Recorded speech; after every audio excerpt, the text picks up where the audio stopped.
udah rapi, berarti udah siap untuk memulai pembelajaran pada hari ini. Nah, anak-anak, ada yang masih ingat nggak minggu lalu kita ngebahas materi apa?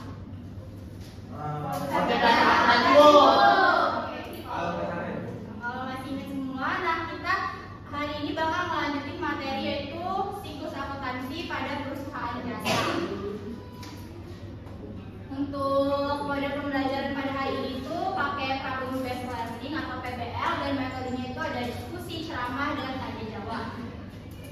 Untuk tujuan pembelajarannya itu peserta didik dapat menganalisis penyusunan siklus akuntansi pada perusahaan jasa dan tahapan pencatatan akuntansi pada perusahaan jasa. Nah, jadi ibu harap anak-anak semua bisa tahu nih gimana cara menyusun dari siklus akuntansi itu, terus pencatatan akuntansi itu ada apa aja gitu ya. Nah, di sini ada artikel jurnal terkait materi kita hari ini. Anak-anak bisa akses mandiri aja ya untuk jurnalnya. Nah, untuk pengertian dari siklus akuntansi perusahaan jasa itu adalah serangkaian proses pencatatan, pengelolaan dan pelaporan transaksi keuangan yang terjadi dalam perusahaan jasa. Nah, mulai dari transaksi terjadi hingga dihasilkan laporan keuangan yang akurat. Jadi anak-anak tuh bisa tahu nih proses pencatatan itu gimana, pengelolaan dan pelaporan transaksi itu dari mulai transaksinya dianalisis sampai ke hasil laporan keuangan yang akurat. Ini ada tahapan siklus akuntansi. Yang pertama, identifikasi transaksi. Nah, itu tuh kayak kita tuh mengidentifikasi transaksinya, kayak menentukan apa aja yang terjadi di perusahaan tersebut. Terus ada jurnal umum. Jurnal umum itu kayak mencatat transaksi tadi, dicatat semua, dimasukkan ke jurnal umum. Terus ada buku besar. Nah, buku besar itu memindahkan dari transaksi yang udah kita catat di jurnal umum tadi diposting ke buku besar gitu. Terus ada neraca saldo, kayak memastikan saldo debit dan kreditnya itu saling seimbang atau balance. Selanjutnya ada jurnal penyesuaian, itu kayak menyesuaikan akun-akunnya. Terus ada neraca saldo yang disesuaikan. Terus ada kertas kerja, ada laporan keuangan, dan jurnal penutup sampai jurnal kembali. Nah, ini ada 8 nih yang tadi siklusnya. Ada jurnal umum, buku besar, neraca saldo, jurnal penyesuaian, kertas kerja, laporan keuangan, jurnal penutup, dan kembali. Nah, dari 8 itu ada yang boleh di skip, yaitu kertas kerja dan jurnal kembali. Itu bisa di skip, tapi lebih baiknya kalau tetap diikuti. Nah, ini ada akun-akun dari perusahaan jasa nih. Ada akun harta. Ada di bagian harta itu ada kas, berita usaha, kelengkapan, terus di bagian muka, dan masih banyak lagi. Nah, untuk akun di bagian utang atau liability itu ada utang usaha, utang gaji, utang bunga, dan masih banyak lagi. Terus di bagian pendapatan itu ada pendapatan jasa, pendapatan sewa, pendapatan bunga. Nah, untuk di bagian modal atau equity itu ada misalnya nih kita pakai perusahaan Najwa. Nah, menurutnya kan Najwa, jadi modal si Najwa gitu. Terus ada price juga. Nah, yang terakhir ada beban, itu ada beban gaji, beban sewa, beban listrik, dan masih banyak lagi. Nah, di sini kita udah masuk ke jurnal umum. Jadi jurnal umum itu adalah jurnal yang digunakan untuk mencatat semua jenis bukti transaksi keuangan. Kayak yang tadi, semua transaksinya itu dimasukin ke jurnal umum. Nih, di sini Ibu ada contoh transaksi dari salon Gen Z selalu bahagia selama bulan Desember 2023. Nah, ini banyak kan transaksinya. Ini bakal kita masukin dulu. Caranya itu startnya kayak gini.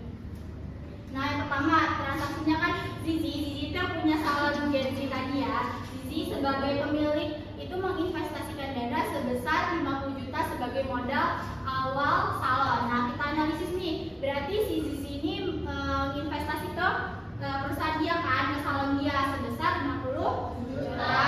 Nah, berarti otomatis kas salon itu bertambah kan. Nah, jadi kas ditambah dengan kasnya bertambah sebesar 50 juta di sisi debit.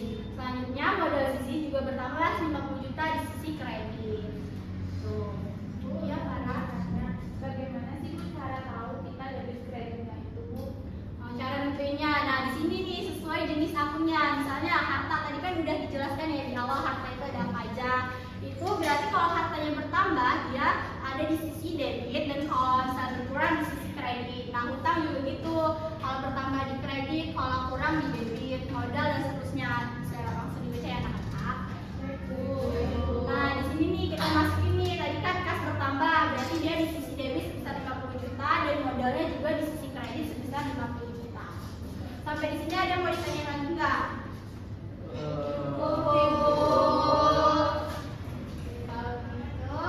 Nah, ini nih kalau udah dimasukin semua ke jurnal umum transaksinya tadi. Itu kita masuk ke buku besar atau posting buku besar ya. Jadi posting buku besar itu suatu catatan yang digunakan untuk mencatat semua transaksi keuangan yang dilakukan oleh perusahaan.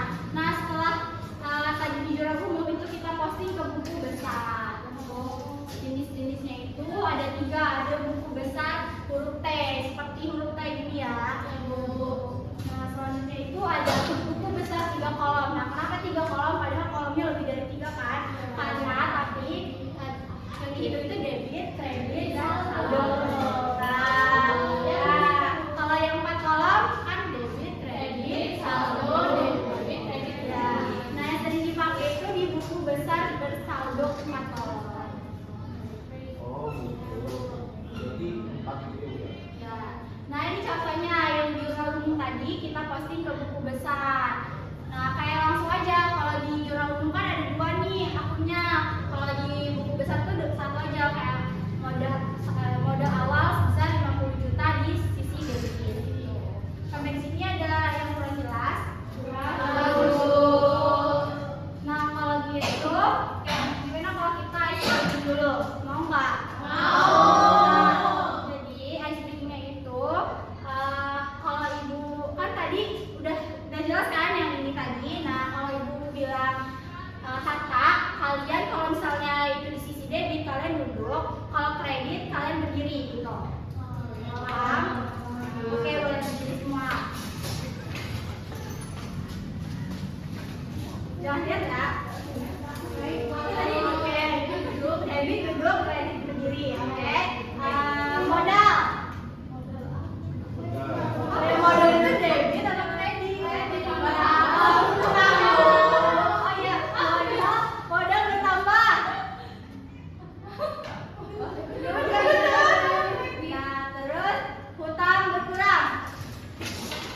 Nah, juga Ulang ya, catat ya. Oke,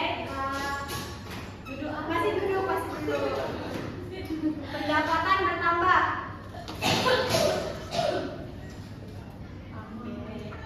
Oke, mungkin cukup ya untuk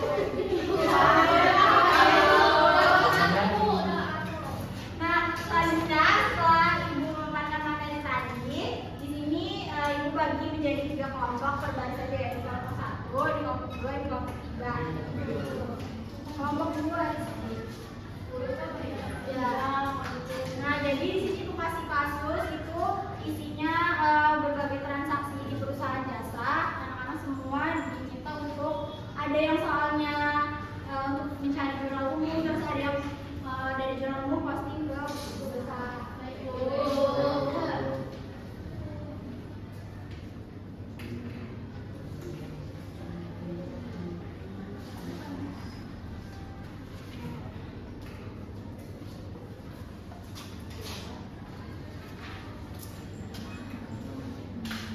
Oke.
tanggal 2 Januari, pemilik menyetor uang tunainya itu sebesar 20 juta ke perusahaan. Jadi jurnal umumnya aset bertambah di debit, kemudian modalnya juga bertambah di kredit. Terus pada tanggal 3 Januari membeli peralatan kantor secara tunai 5 juta. Nah kemudian tanggal 3 peralatannya bertambah di kredit, kemudian kasnya karena kita tadi buat beli peralatan jadi kasnya berkurang kan, jadi kasnya berkurang di kredit.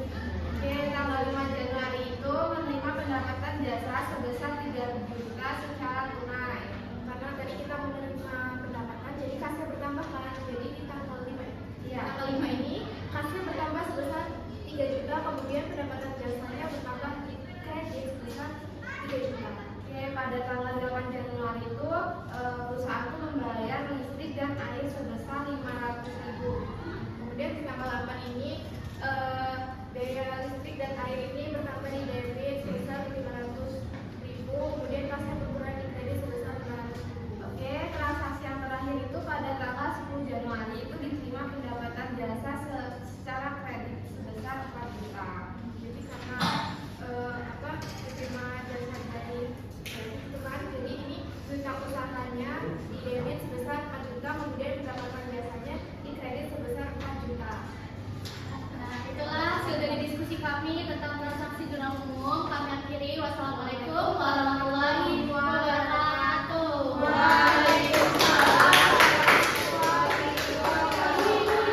Oke, terima kasih untuk kelompok 1 tadi transaksinya di PT Cemurang Servis ya. Dan untuk kelompok 2 dan 3 karena waktunya mungkin udah nggak cukup karena mau istirahat semua kan? Ya,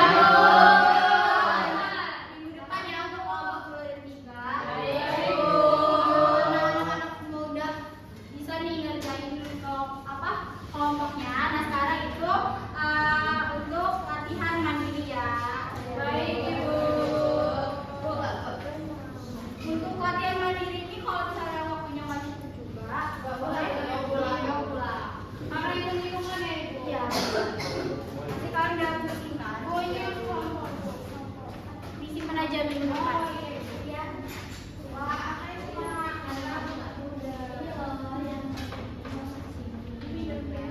Nah, anak-anak sampai di sini aja ya. Ini untuk yang kelompok 2 dan 3 tadi di minggu depan, dan untuk evaluasi mandirinya juga boleh dikerjakan minggu depan. Kalau enggak, kalau udah selesai, misalnya istirahat udah selesai, boleh dikumpul di ruangan Ibu. Ibu. Nah, kan tadi kita udah ngebahas nih tentang siklus akuntansi kan. Siapa anak di sini yang bisa kasih kesimpulan tentang materi hari ini? Oke, Catur. Jadi, siklus akuntansi di usaha jasa adalah serangkaian proses pencatatan, pengelolaan, dan pelaporan transaksi keuangan yang terjadi dalam perusahaan jasa, baik dari transaksi terjadi dan dihasilkan laporan keuangan yang akurat, Bu.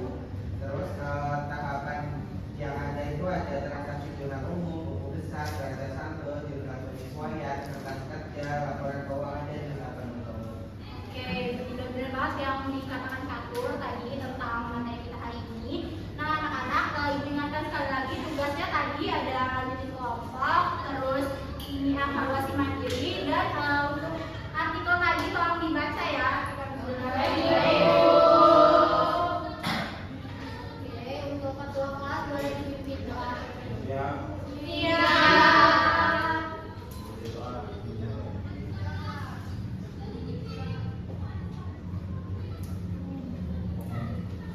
Doa selesai. Salam.